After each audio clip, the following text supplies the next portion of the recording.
Bonjour à tous, je suis très contente de vous retrouver aujourd'hui pour une nouvelle vidéo et dans cette vidéo je vais vous présenter mon bilan du mois de mars. Donc dans cette vidéo je vais vous présenter au fait tous les livres que j'ai lus pendant le mois de mars. Donc j'ai effectivement lu énormément de livres par rapport aux tous les autres mois de l'année à part janvier. Donc au total j'ai lu 10 livres de ce mois de mars. Je vais directement commencer maintenant avec le premier livre que j'ai lu. Il s'agit de Trois filles en colère d'Isabelle Pandazopoulos. C'est un livre que je n'ai malheureusement pas trop aimé. Il ne va d'ailleurs pas rester dans ma bibliothèque pour très longtemps parce que justement je n'ai pas aimé cette lecture. C'est vraiment une correspondance de lettres entre la Grèce, la France en temps de après-guerre, en fait, dans les années 60. Et il y a également en Allemagne, donc j'ai pas accroché à l'histoire. Il y avait trop de personnages, trop de noms compliqués, trop de noms à retenir et vraiment je n'ai pas pu accrocher à l'histoire en fait. J'ai vraiment pas aimé. Je l'ai terminé parce que je l'avais commencé, mais vraiment c'était pas une lecture qui m'a emporté plus que ça. Ensuite, j'ai lu Shadow House. En fait, c'est une relecture. C'est un livre que j'avais déjà lu en format e-book il y a quelques temps maintenant.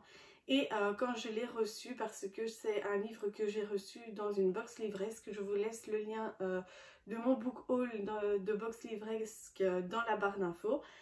Et donc, Shadow House est donc une relecture. Je l'ai terminé en un jour seulement. Pourquoi? Parce que c'est un livre que j'ai beaucoup aimé. En plus de ça, j'ai beaucoup aimé les pages. Donc, comme vous pouvez le voir, elles sont en gris foncé comme ça. Et alors, on peut également trouver des illustrations. Donc, c'est un livre que j'avais beaucoup aimé la première fois que je l'ai lu. Et je l'ai adoré pour la deuxième lecture. Vraiment. Donc, c'est... Quatre adolescents en fait qui se retrouvent dans une maison. La maison a fait appel à eux. Donc il y a Poppy, elle a reçu une lettre de sa tante qui lui dit parce que Poppy est orpheline en fait entre autres. Et elle a reçu une lettre de sa tante pour lui dire qu'elle l'attendait à la maison et tout ça. Donc Azuma, elle, c'est un pensionnat qu'elle croit intégrer. Marcus, c'est une école de musique. Il y a également les jumeaux Dash et Dylan qui, eux, croient que c'est un plateau de tournage. Donc, vraiment, ça va être l'histoire des 4 personnages principaux et ce qui s'est réellement passé, pourquoi la maison a fait appel à eux, etc., etc. Je vous laisse le découvrir dans ce livre.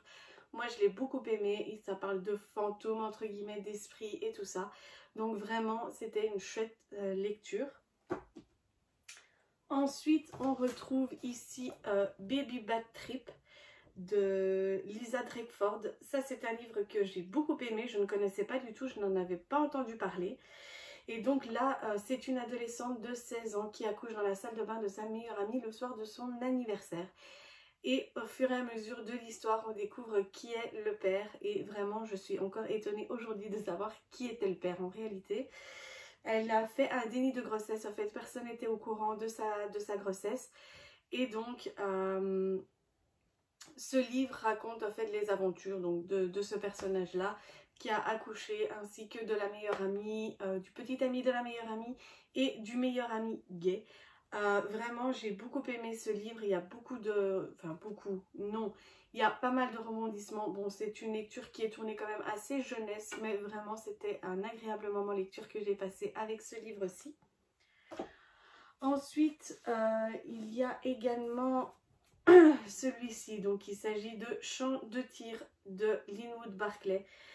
J'ai eu un vrai coup de cœur pour le style d'écriture de l'auteur. J'avais déjà lu Vraie folie de lui et celui-ci a été également un gros coup de cœur pour moi. Vraiment, j'ai adoré. Dès que je commençais à le lire, je ne pouvais pas m'arrêter. Il suit les aventures de Vraie folie, etc. Donc on continue avec les mêmes personnages. Donc là, il s'agit de Cal Weaver et l'inspecteur Duckworth. En fait, voilà, ils vont être liés dans une affaire qui au départ n'avait rien à voir. Donc voilà, il s'agit en fait en réalité de gens qui font justice eux-mêmes, qui pour eux, le coupable n'a pas été assez sévèrement puni en fait en échappant à la prison, quel que soit le jugement qui a été prononcé. Et pour eux, le jugement n'a pas été assez imposant, assez dur. Donc ils essaient de faire justice eux-mêmes, quitte à même aller jusqu'au meurtre, etc. Donc vraiment c'est une lecture passionnante, haletante, qui m'a pris du début à la fin. J'ai vraiment beaucoup aimé ce livre. Et alors ensuite, en format physique bien sûr, il s'agit de 10 petits nègres d'Agatha Christie. Je ne connaissais pas du tout Agatha, enfin je connaissais de nom Agatha Christie, je sais qu'elle écrivait énormément de livres et tout ça. Je connaissais un peu le style également de son écriture, mais je n'avais jamais lu un seul livre d'Agatha Christie et celui-ci était mon premier et je ne regrette pas du tout. Donc là, il s'agit également d'une maison qui est sur une île, l'île du Nègre. Personne ne sait à qui cette maison appartient, personne ne sait à qui l'île appartient. Et donc, il va y avoir, et j'ai hâte de découvrir encore d'autres livres d'elle. Vraiment, j'ai adoré. Il y a également 2 romans graphiques que j'ai lus. Il s'agit de Dans les yeux de Lia. Ça, c'est un roman graphique en fait où une adolescente, enfin une jeune adulte, se retrouve en fait paralysée donc du bas. Elle se retrouve en chaise roulante suite à un accident. Elle a été renversée par une voiture et le chauffeur a fait un délit de fuite. Donc malheureusement, ils ne savent pas qui c'est. Et les parents, on découvre dans le premier tome en fait que les parents ont été achetés par une certaine personne. Et donc Lia va tout faire pour se faire engager dans le cabinet d'avocats qui a traité l'affaire. Et donc elle va essayer de découvrir qui est le chauffard en question. Dans le second tome, on continue donc les aventures de Lia. Là, elle va en savoir un peu plus car elle va réussir à mettre la main sur le dossier en question de son affaire. Et il va y avoir le nom de plusieurs personnes citées, mais à la fin seulement on découvre qui est l'auteur en question en fait. Hein. Et vraiment j'ai hâte de lire le 3e tome qui sort normalement, si je ne dis pas de bêtises, au mois de septembre de cette année. Car on est encore une fois resté sur notre faim, on ne sait pas trop qui est le coupable et pourquoi. Et donc voilà, moi j'ai envie d'en savoir plus. Ensuite, il y a le second tome de The Kissing Booth, c'est Going to the Distance. Donc ça également, c'est donc la suite des aventures.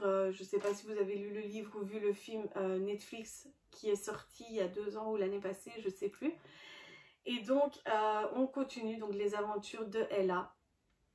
Elle se retrouve donc dans son année de terminale avec son compagnon Noah Flynn. Et donc lui, il se retrouve à l'université. Donc, ils doivent donc avoir leur relation à distance qui n'est pas évidente. Déjà pour les adultes, on va dire entre guillemets, ce n'est pas évident d'avoir une relation à distance avec quelqu'un. Donc pour des adolescents, c'est encore plus dur. Malheureusement, Noah de son côté va faire beaucoup de bêtises, enfin de bêtises entre guillemets. Il va cacher pas mal de choses à Ella. Il va jouer avec sa jalousie. Ella, elle de son côté, va se rapprocher d'un nouvel élève qui est arrivé en terminale. Donc il va y avoir un jeu de chat et la souris très malsain, très dangereux entre eux. Et donc il va arriver plein de choses. Il va également encore avoir le meilleur ami d'Ella qui va être très présent, mais cette fois-ci il sera plus en compagnie de sa petite amie Rachel. Rachel qui va également se retrouver très proche d'Ella vers le milieu de l'histoire, car elles vont vivre des aventures qui vont quand même les rapprocher quelque peu. Donc voilà en gros l'histoire. J'ai beaucoup aimé cette lecture, c'est une lecture adolescente, elle se lit très vite, je l'ai lu en une journée seulement. Vraiment, voilà, ça se lit très vite, ça passe le temps. Et comme j'avais lu le premier, j'avais envie de suivre le deuxième. Et avant de voir le 2e film, j'avais envie de lire le 2e livre. Donc je me suis dit, pourquoi pas lire ceci. Ensuite, j'ai également lu Mulan, donc le roman du film. Ça n'a rien à voir avec le dessin animé que j'ai connu quand j'étais petite. Vraiment, j'en avais entendu parler, je le savais qu'il y avait des choses qui allaient changer.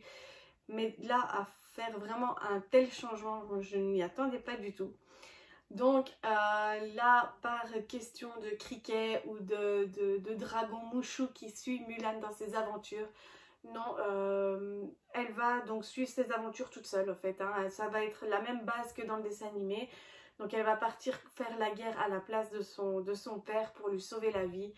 Et donc là, elle va faire la connaissance d'autres personnes qui vont devenir ses amies et plus si affinité, on ne sait pas.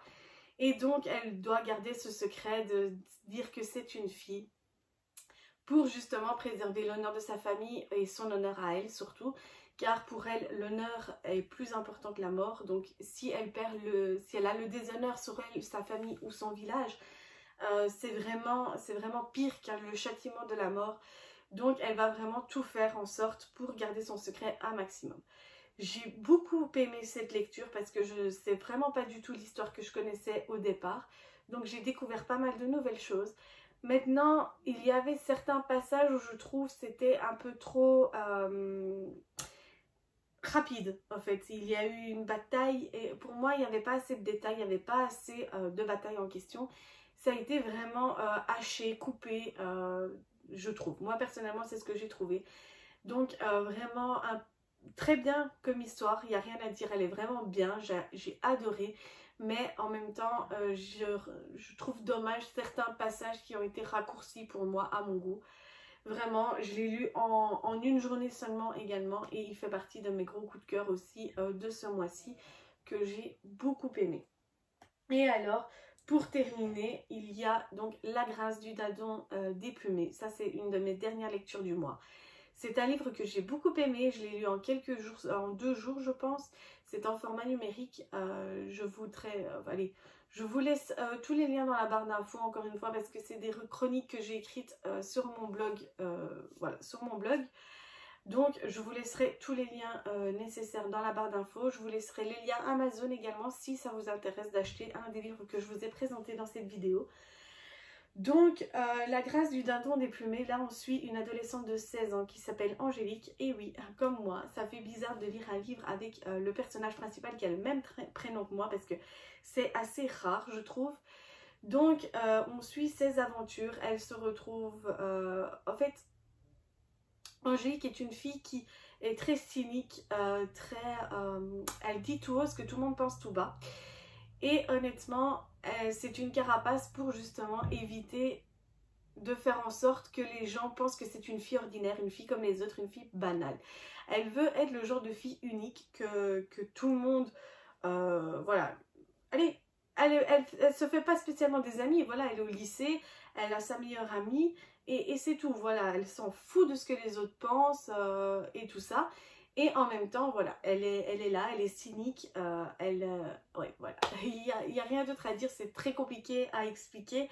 Vraiment, elle se cache derrière son cynisme pour pouvoir avoir cette carapace de fille peu banale, fille hors du commun et qui ressemble pas à toutes les autres filles. Elle va se rapprocher d'un garçon de sa classe et également de son voisin qui est nouveau dans son immeuble. Il a le même âge qu'elle, il ne va plus à l'école et donc ils font connaissance, ils se rapprochent, ils sortent ensemble, etc. Et il se passe encore d'autres choses. Vraiment, j'ai passé mon temps à rigoler, vraiment, parce qu'il y a certaines phrases il y a certains passages qui sont vraiment très drôles. Mais également, je trouve que par moments, elle pousse le bouchon avec ses parents, parce que je trouve que par moments, elle est très méchante dans ce qu'elle dit. Elle est très méchante dans ses paroles envers sa mère, surtout. Et je trouve ça assez dommage, parce que vraiment, elle n'a pas besoin d'être si méchante que ça dans ses paroles. Maintenant, pour moi, j'ai trouvé ça méchant parce que jamais de la vie, j'aurais osé parler à ma mère comme ça. Mais voilà, peut-être que pour les jeunes d'aujourd'hui, je sais pas, c'est devenu banal de parler comme ça, je sais pas. Les amis, cette vidéo est maintenant terminée. J'espère qu'elle vous aura plu. N'hésitez pas à vous abonner à ma chaîne si ce n'est pas déjà fait, à liker cette vidéo si elle vous a plu et à actionner de la petite cloche pour être tenu informé de mes dernières vidéos. Sur ce, moi je vous dis à la semaine prochaine pour une nouvelle vidéo. Bisous!